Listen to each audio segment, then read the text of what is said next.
লেগের খেলায় পিএসজির কাছে 4-0 গোলে হেরে বার্সেলোনা প্রায় টুর্নামেন্ট থেকে ছিটকে গিয়েছিল।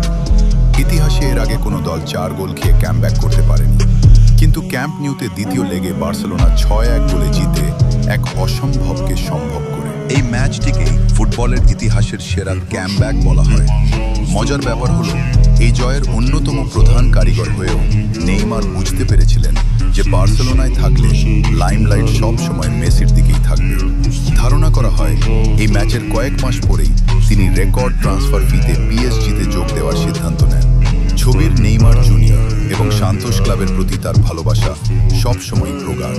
তবে 2017-র সেই রাতটি তার ক্যারিয়ারের অন্যতম সেরা অধ্যায়। সেই রাতে মূল নায়ক ছিলেন নেইমার জুনিয়র। খেলার 87 মিনিট পর্যন্ত বার্সেলোনার 3 গোল দরকার ছিল। এরপর নেইমার যা করেছিলেন তা অবিশ্বাস্য। 88 মিনিট একটি নিখুঁত ফ্রি কিক থেকে গোল করেন। 91 মিনিট পেনাল্টি থেকে দ্বিতীয় গোলটি করেন।